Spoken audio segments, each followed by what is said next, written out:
Thank you so much for joining us for another conversation here on the MSME Accelerator. And today we have a very special conversation.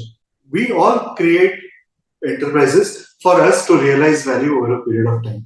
We make an endeavor to ensure that we are able to create a sustainable organization, and this sustainable organization also needs to be absolutely sure about what is the value that we will be able to create for the future leaders in this organization as well as for the next generations to come.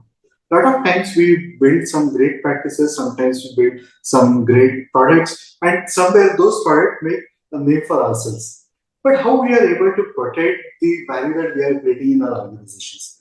What are the right ways for us to ensure that our inventions remain with us and we are able to get the maximum leverage out of the work that we have done?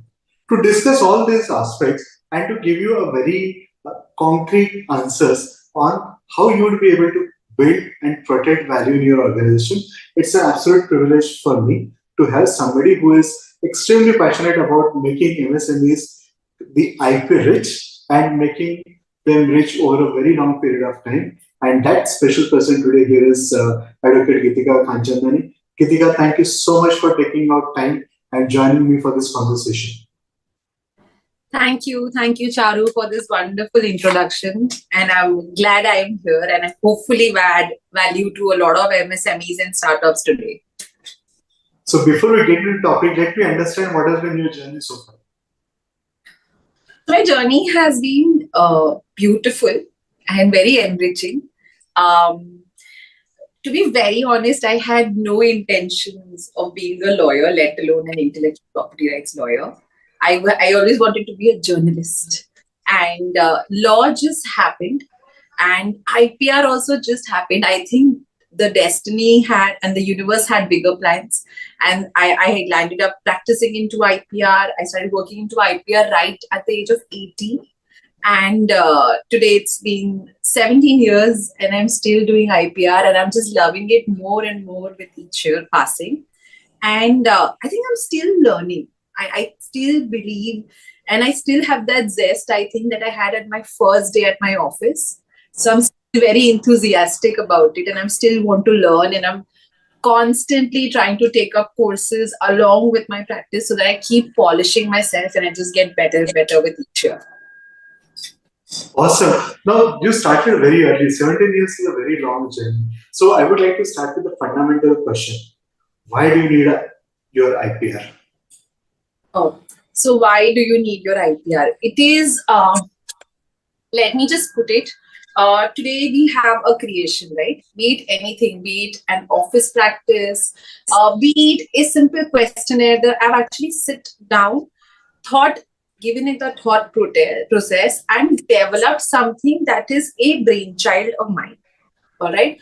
Be it a song, be it a book, be it a script, or be it just a name that I think is unique and I have put in some time and energy to develop it. Now, this is your IPR. Any thought that can be seen in a tangible format is new, novel, unique, distinctive, is your IPR. Now, why is it important to protect this? You need to monetize it, right? Today, if I've developed something, I want to get the most fruits out of it. When I've cultivated a farm, I want to make sure that all the vegetables coming out of it are benefiting me alone. In that scenario, you need to protect your IPR. Or else you will not have unhealthy competition in the market. Probably if you take up, like you take my office for an instance, we also have an SOP as to how a client is supposed to get on board, how you're supposed to process them through.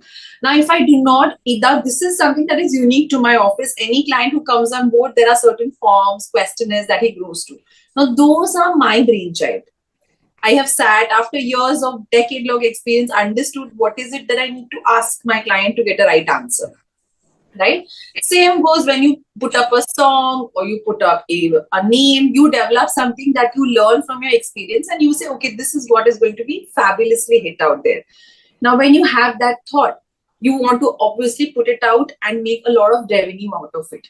All right. When you want to do that exercise, you need to first safeguard it, or else when you put it out in the market, others will start using it. Like vultures, they just harp on it. And thereafter, everybody in the market would be doing it, right? And then your uniqueness is lost, absolutely lost, because you took no initiative to safeguard it at the very inception.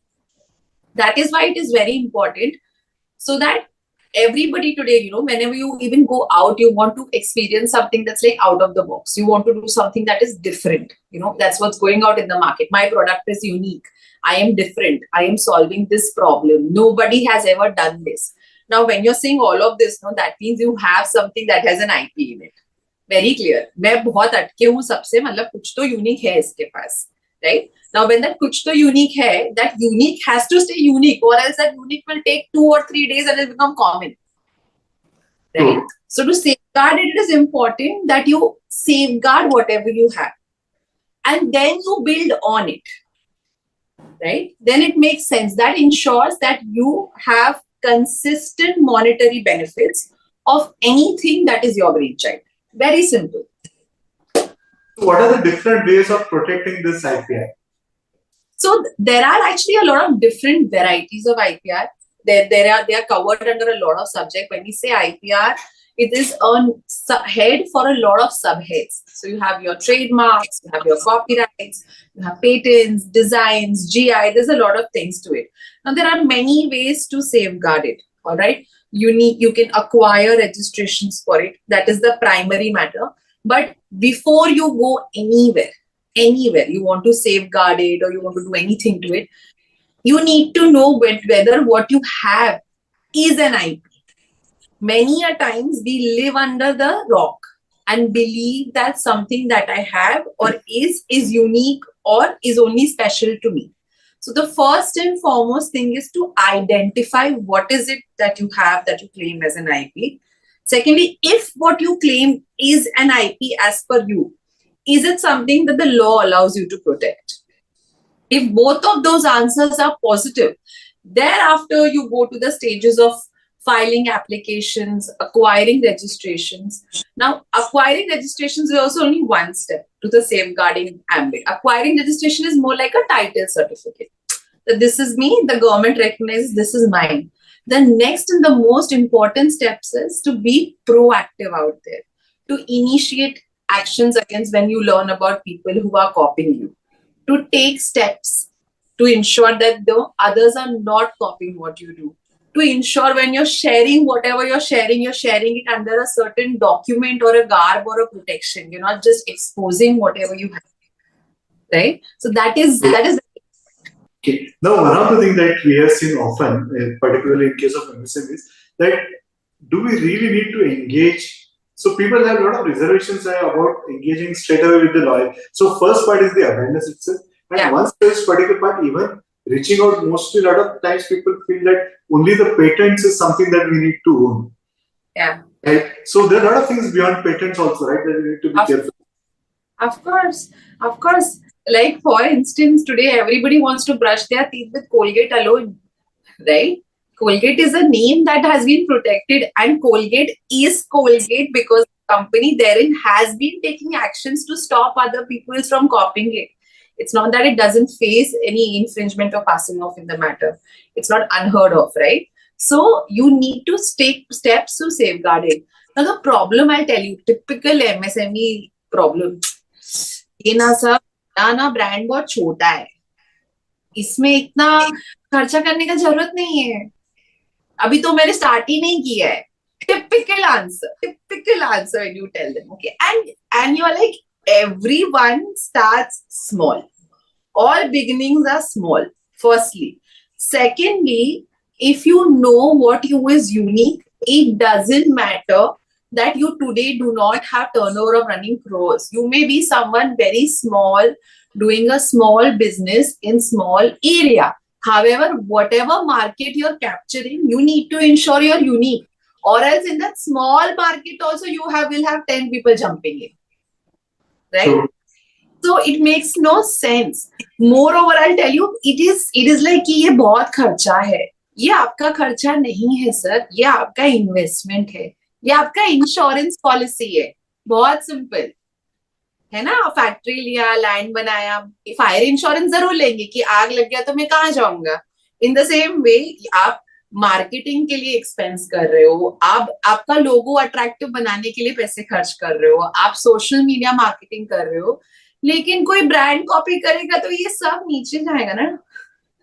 To put it very simple, right? It's all in vain. Your marketing expense, you're looking attractive, buying a posh office, getting all your branding and all done, because that looks very fancy. It's very tangible and appealing to your eye, right? So clients will be like, okay, fine, you know what, we'll do this. They'll develop a logo which will cost them lakhs of rupees, website design karenge, content likhayenge. But when you ask them, sir, have you safeguarded this? अरे ये बहुत महंगा है. And you're like, it is nothing compared to your expense you've actually done. So whenever my clients come in, I'm like, sir, look, it's very clear. It is your policy. It is where you have to take it. You don't have to wait for the day a fire breaks out and then you come running to the insurance company ki now save me. I can't save you. You need to do it at the very beginning. And this is an investment. It is not an expense, because if you see today, a lot of brands are successful because their brand value is very high. Even for companies that are able to raise investors, right? People who are getting 300 crores of investment, 400 crores of investment, these companies are very IP vigilant. And from an investor perspective also, he would want to put in money in only those companies that are IP secured. Right? Because that's their brainchild, that's what is unique, and that's how they raise investments in a company. So if you don't invest in safeguarding what you have, forget on building an empire. Then don't believe in building empires. Very candidly and very straightforward. Give you one specific thing here. Okay, what I have seen particularly, the whole infrastructure or the awareness somewhere around building that IPR seems to be lost in MSMEs. If you look at startups particularly, the founders are far more aware. You see the younger generation coming in is far more inclined towards building it. But typically MSME, there is a huge lethargy. Like insurance, the example that the US very currently it exists and most of the companies have it primarily because it is mandated by the banks. Right? So it has become kind of compulsion. So is there various ways in which there is some work which is happening in terms of encouraging that particular? It is. I'll tell you back, like when I started at the age of 18, when I would say ki I'm learning IPR, forget clients, lawyers had questions. What do you do? Because the people were not aware of what it is and how it is. You actually had to conduct sessions where you're telling people what is an IPR and how do you safeguard it. Today, the scenario is far better. Far better. All right.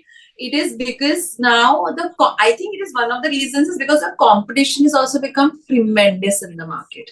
Now, to sustain that competition, you need to ensure that the market is healthy. And one of the key roles that ensures that there is a healthy competition is your IPR. Because if I let two people use the same product in the market, but if I tell them you will use under two different names alone, it completely ensures that there is no overlap of customers over here. Right? So today it is far more better. People have become more proactive, especially the younger generations. Not that the generation earlier was not aware. I mean, I have seen some people who have been very vigilant in protecting. However, there is a laid back attitude to it. That's all there is. कि चल रहा है चलने दो, turnover आ रहा है आने दो, ये सब नहीं करना है. But I think platforms such as Amazon now, I don't know if you're aware, but Amazon now only let you list your products on their website if you have your trademark application and registration number. All right. Even Nykaa does that. So product industry में इसका awareness बहुत ज़्यादा हो गया है. And I mean, I'll tell you, I still get phone calls where people are like, नहीं मुझे सिर्फ list करना है ना, इसीलिए करना है. So it's not that it's completely aware. You get calls like that. They're like, नहीं मैम हमें सिर्फ list करना है. तो आप करवा दो कैसे भी, that's the space they come in from, because again they are failing to understand that whatever market they've captured can only be theirs till you have protected. It's very simple, like आप घर खरीदते हो ना, आप घर को मस्त में इंटीरियर डेकोरेशन कराते हो, सोफा लगाते हो, टीवी लगाते हो, दरवाजा लगाते हो, सब करते हो, लेकिन आप कभी घर को बिना लॉक लगाए बाहर जाते हो क्या? नहीं जाते हो ना. So this is your lock. It is very small but it is investment. People forget to put lock. They will build, they'll build like a Taj Mahal, but they'll forget to put a door and a lock to it. That's exactly what you're doing. And then you're saying me कि ma'am lock किसके लिए चाहिए? क्योंकि society का mandate आया है कि इस बिल्डिंग पे लॉक होना चाहिए. तो लॉक लग रहा है कि नहीं लग रहा है, ठीक है, बट लॉक लगा दो, बस दिखना चाहिए बाहर से लॉक है. That is also again a wrong interpretation of what is happening. The reason is that you need to safeguard. You need to build a fence against whatever you build so that there is no encroachment. Sure. So Aaron has a very relevant question. We see the question is, what strategies can business employ to protect their IP from unauthorized use and infringements? Very good. First is due diligence.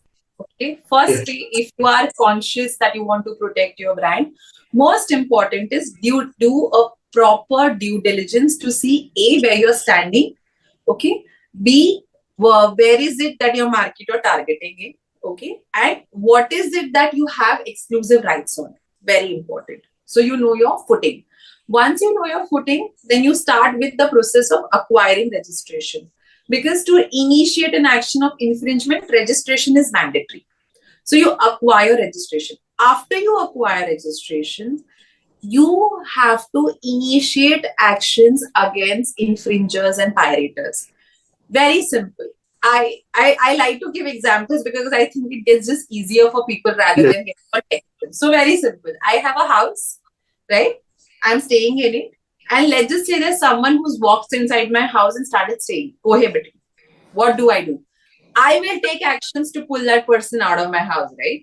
I will go to the police or the civil court or maybe, get into a tiff with him and ensure he's out of my house, right? I won't say कि government ने मेरा paper register करके मेरे नाम पे ये घर कर दिया है, तो ये घर में कोई घुस नहीं सकता है, right? कोई भी घुस सकता है, बट आपको स्टेप्स लेने कि कोई अगर एनक्राउच कर रहा है तो आप उनको बाहर निकालिए. सेम वे आपको टाइटल रजिस्ट्रेशन सर्टिफिकेट गवर्नमेंट ने दिया, it says you are the owner, but if somebody is entering and encroaching your certificate, you have to move to the court. All right. And most importantly, the faster you do it, the better. Secondly, please initiate such actions on legal advice only. Many a time I've seen clients, they just pick up the phone and they start WhatsApping each other कि आप बंद कर दो, just because they want to save a few thousand rupees of going to a lawyer. You will fall flat in a courtroom if you do such correspondences before going to the court. So seek proper legal advice. Safeguard first what you have by acquiring registration. Then get vigilant and start protecting it. All right. And don't worry if there are like a lot of encroachment in the markets. Many a times you throw a stone at one and others disperse on their own. Right? That's all you have to do. You have to keep finding that one person who's copying, throw a stone. Stop what I'm doing. Sure. So Jenny has a follow-up question. Can you share examples of successful cases where companies have effectively safeguarded their IP? Oh, there are many. There are so many cases where people have been able to. So, I mean, if you want me to say, there are so many, I can't pin them down. So Xerox was the one that was safeguarding its brand. Where it went to a lot of trouble, where it was said that Xerox has become synonymous and it's not. Then even Asian Paints, for that matter, has been time and again initiating actions, not just against the name Asian Paints, but even the mascot that they have, the Gattu device, they have been initiating it. Puma has been initiating actions for the copying of its Panther available in the market. So there are numerous such cases. If I go on with this, it's going to take forever. Nisha has a very specific question. She wants to understand what are the different things with it, some basic explanation around patents, trademarks, and copyrights. Oh, they're very different. They're very different. Okay. So trademark, very good. I like this question because it's very different. And many times, when you call up, they'll be like, नहीं ma'am मुझे trademark नहीं कराना है तो मेरा patent हो जाएगा क्या? It's like मेरा हार्ट में होल है तो सरकत दवाई से ठीक हो जाएगा क्या? It's that funny. Okay. So how it works is trademark is your name a shape, a logo, or device. Basically, anything by which I identify that the X product belongs to an X manufacturer. That is your trademark, a name which with you trade. That's why it's called trademark. Very simple. Copyright is your literary work. It is their artistic work. It's a musical work. It's a cinematographic work. It's very different. So be it, it's an end product. So be it a song, a movie, a play, all of those will fall under copyright, or painting. Okay, those are copyright. Patent is a product or a process which is unique, one of a kind. Okay, so there are three very different. These are different acts safeguarding different products that have been categorized and recognized as IPR. Shreya wants to understand what are the latest trends in IP law, and what are these basic things that individuals or businesses should be aware of. So latest trends in IPR is that I am very glad that people now are aware of IPR. So people, latest trends, there are no latest trends to it. It's a law that has been in force for a considerable period of time. Yes, now there is a lot of awareness. Yes, there is a lot of not talking about it. Yes, there is a lot of information and misinformation about it in the market. Okay, because misinformation is likely to follow information. So there is a lot of knowledge out there when it comes to IPR. How you safeguard it, I repeat myself, first and foremost, recognize what you have is an IPR. Please do your due diligences. Please ensure you've got your registration certificates which are valid. Please keep watch services. Very important. Many a times clients acquire registration. However, they are taking no steps to ensure that there is a watch service that is being taken across, that they are actually keeping a watch in the market. And whenever there is an eruption, they are taking action. Many times कहते हैं, ma'am वो ना बहुत छोटा है, छोटे area में करता है, मुझे फर्क नहीं पड़ता है. You don't have to come on the day फर्क पड़ता है. You have to come on the day फर्क नहीं पड़ता है. Right? Like you will go when you have an injury in your limb. You will not come to the doctor by the time there is gangrene. Then it's a different process. It is more expensive and it is more tiresome. When you go at the very beginning, it's less expensive and more effective. So don't sit across and say, nahi, wo dur hai, usse farak nahi padta hai. Don't wait for the day farak padta hai. Great. So Rajveer has a complementing question on this part. He wants to understand what is the impact of changing technology landscape on IPR. Changing technology has just broadened the interpretation and how we put IPR. So now with AI coming into picture, it's changed. And now AI courts are now gone on, they're declaring to the effect that anything created by an AI is actually not a subject matter of IPR. It's still a question of open debate because it's still something that's evolving and coming into picture. So that is something that the courts are looking into. With metaverse again coming into picture, it's giving us a whole new universe. So it's very simple. Earlier, when we talked about copyright infringement or trademark infringement, I'm putting this because you'll understand how it's changing, right? Infringement remained the same, platform changed. Earlier, we would only believe on sale in actual market, right? Then we came into the world of Orkut. Then we came into the world of Facebook, Instagram, Amazon. Now, when we know it is not limited to an actual sale in the product, it is also applicable to a virtual sale. It is applicable to an advertisement run on a website or a social media page. It has even gone to the fact where you run those SEO engines and you put hashtags and you make those SEO links, right? So now if I use a registered trademark as an SEO link, that is also an infringement. So the infringement, copyright, patent, design, whatever may be, has been the same. It is just that the applicability on the platforms have changed. So now with metaverse coming into picture, it's soon going to be, you will hear that there was an infringement of copyright or trademark on a metaverse platform. So the law remains the same. It just changes with change in time. Even the way you lead evidence changes. Earlier, we did not have digital evidences. Now we have digital evidences. So the law doesn't change. It's just the platform that changes. So whatever, let it come. I think we are very much capable of putting it through, because when you are wronged or copied, it doesn't matter on what platform you're copied. You're copied is what is the crux of the matter. Sure. So Rajesh now has a very tricky question. Both Rajesh and Cindy, the questions are related. So one wants to understand, the startups are already operating on a tight budget, right? So how do they go about protecting the IP? And other wants to understand what is the best way of balancing both the legal cost as well as the protection. So firstly, आप अपना budget book खोलिए और IP को expense के column से निकाल के investment के column में डालिए. Okay, that's the first step. Because when that shift happens, there will be a mind shift. Okay. Of course, I understand you have monetary constraints. I'm not saying I'm ignorant of the fact, or I don't understand the fact that but it is not necessary that when you ask that you want to safeguard an IPR, it is a very expensive affair. It is not a very expensive affair, provided you opt for the right method in the right format. It is not that of an expensive method. Okay, safeguarding your IPR. It is not at all. In fact, government has been offering schemes to MSMEs and startups where they are getting discounted rates on government fees. So the government also understands the space you're coming from, and they are willing to help you out in this. So do not think that it's a very expensive affair. But yes, of course, it's going to charge you a bit, but so is your insurance premium, right? It's going to charge you a little. It's not going to be there for free.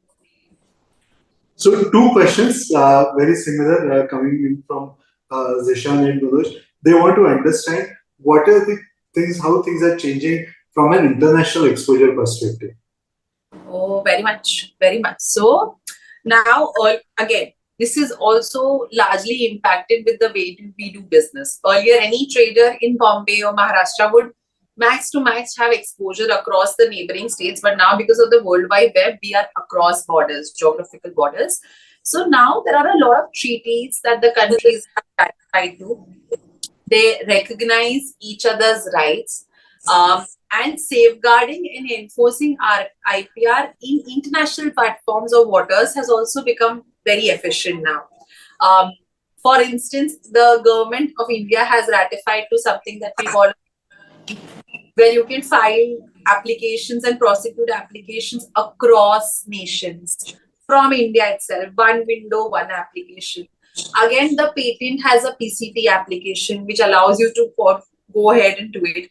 Plus, the courts are recognizing something called as trans-border reputations or spillover reputations that allow you to get reputation in India even if you do not have an actual sale in India. So with the change in time, with the change in perspective, and with the way that consumers are interacting with the brands, very important. It is also evolving to ensure that consumers far and wide are safeguarded. Amanda wants to understand, if somebody is already using your image, what do you do?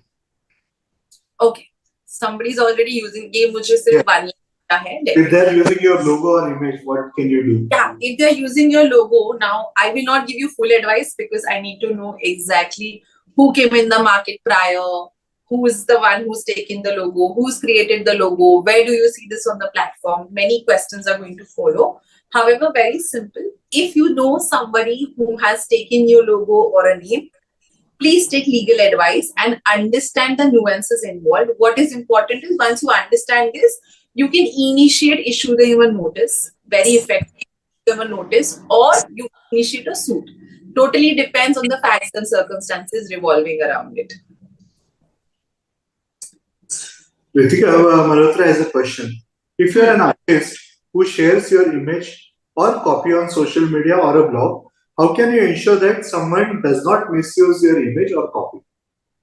See, firstly, for an artist or anybody who has any product that is copyrightable, the Act has clearly enacted that you do not require a registration of copyright. The courts have also reinstated that infringement of a copyright can occur even in an unregistered copyright, provided you have proper title on it.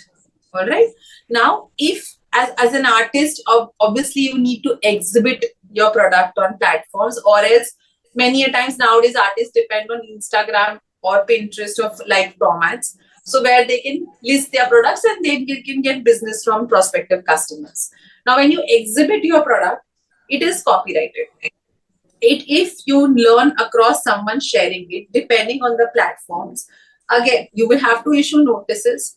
On certain platforms, there are grievance cells, where if you complain of the grievance and put in the right documents, the platform itself pulls it down. Okay, Instagram provides you that service, YouTube provides you that service, Amazon provides you that service. So many a times these platforms also have a grievance cell, not that you have to run to the court every time, but if you can put it up in the grievance cell, that will also help you. Again, do not make direct interactions. I repeat. Because what happens, Charu, many a times these clients, they just end up writing to each other on Facebook chats or WhatsApp chats.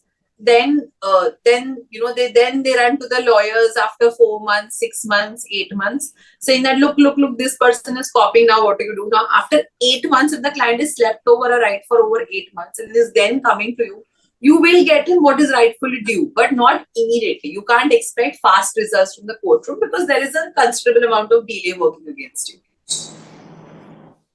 Sure. One of the challenges that I have seen, particularly in terms of the manufacturing industry, particularly here, Geetika, is that their ability to understand or appreciate what can be patented. So, what would be your guidance on people? What are the basic criteria that they should apply to see if something can be patented or something is creating a value and that is worth patenting? Due diligence is the Maha Mantra I can give you. Okay, you need to because see, I'll tell you what. All these rights and acts are technical subjects. Let's just admit it. Let's admit what it is. Let's not deny it. These are hyper technical subjects that you're dealing with. Plus the platforms you need, though there are open search platforms, but the authenticity of these are in question. Now, as a professional, they are trained as to how these searches are to be conducted. What even after the results, they understand there are a lot of rules and regulations that follow these registrations. There are a lot of if and buts to it. Okay, there are circumstances that change a particular way you look at a matter. Now, if you only conduct a proper due diligence, will you learn that what I am doing is protectable or not protectable? Right? And it is a very bare minimum expense before you're actually going to safeguard it or enforce it. They all come very late in the stage. So ensure you are doing due diligence. I mean, for me, for us, so it's such that even if the client comes to me stating that I have done due diligence many a times, so ma'am, मैंने ना कर दिया है, कुछ नहीं है market में ऐसा. Okay.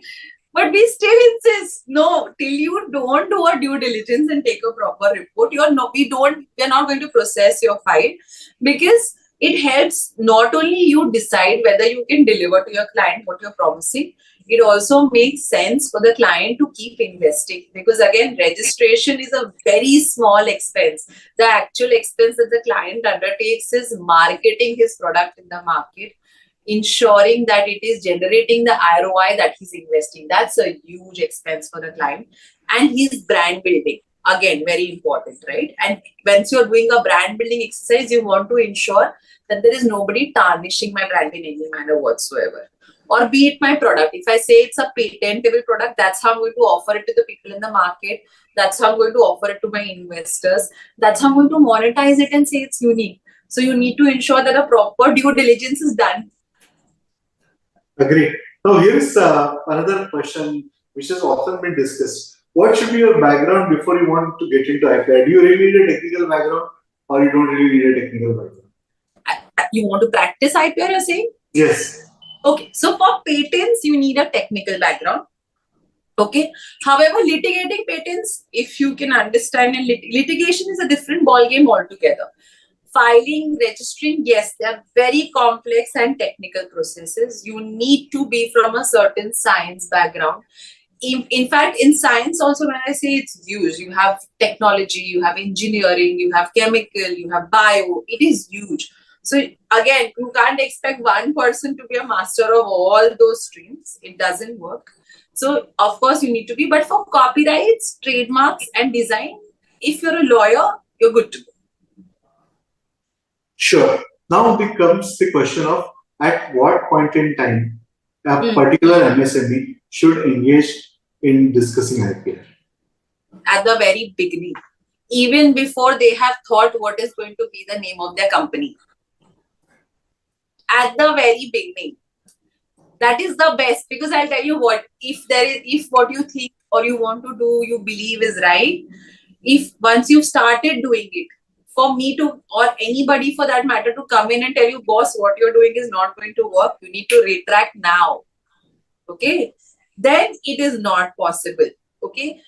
As simple as starting a company name. What should be the name of a firm? Now, there may be, now section 29 is very wide. Even if you have registration for a goods or services, using that for the name of the company is illegal. Companies Act also under section 16 allows you to cancel a name of the company if it is infringing anybody else's trademark. So just when you've thought, okay, I need to start a company, we are going to do XYZ business. That's the time you call your IP lawyer. That's the right time to do it. Don't put in a single rupee. Just take a phone, call up someone that you trust and take wise advice. Sure. So a lot of people are now asking if you could share some examples. Some examples to this effect? Some examples on all three phases when you are basically starting. Why do you need to do that? Particularly the case wherein creation of particular... okay, there is one case that we're handling now, but I will not take this. My order is reserved. It is a matter where it's very interesting. There is, let's just say the mark is X. Okay. Now, A is a registered proprietor of mark X. Yeah. B somehow got registration of mark X for same goods, same services. Now, at the time of doing the entire application and due diligence, this person was not informed that there is already someone with the same name in the market. Yeah. And he had even acquired registration. This gentleman went ahead and did business. All right. He participated in exhibitions. He got foot flows of his customers flowing in. Suddenly, out of nowhere, one day, there was police knocking on his godown. Okay. Knocking on his godown, he opened the doors, they walked in and they seized everything. Without any intimation, they just walked in, they seized his books of accounts, they seized his goods, they seized his packaging material. This man is clueless. And because there are court orders that seizure can be done with police, he's allowed them to walk in. Now, this was not just monetary loss for him, but it was a lot of it to do with his reputation in the market, because suddenly there were people knocking, cameras clicking pictures, seizing everything down. Okay. Thereafter, he's approached us saying that, look, I am aggrieved. There, people came to my doors without telling me, seized everything, took everything away. Now, what do? I have invested so much time and money in building this brand. The answer was, you can do nothing. All right. Because when you filed or acquired what you acquired, there was already someone else. His answer was, I was not informed. That doesn't allow you, your ignorance or lack of knowledge does not allow you to monetize on anyone else's rights. And all of this happened just because there was no proper due diligence. So his premises are sealed, his books are sealed, he's running from pillar to post, and now all he has to do is surrender and give up and restart his business with a new name, with a new packaging, again going back to his distributors and telling that no, you're safe, there is no problem, police will not come knocking on your doors again. How easy is that to convince Charu? It's extremely difficult conversation to have. But he has to have that conversation with all his distributors. That don't worry, they will not come knocking. There was a mistake in search. That's how important that search is. Now everybody would get a value of this. Now comes the second phase when we start building that business and you realize that somebody is active on it, right? But you don't. Same thing you said, "यार अभी तो छोटा है, बाद में देखते हैं," right? In this kind of a case, has some case where if you could share some section 12.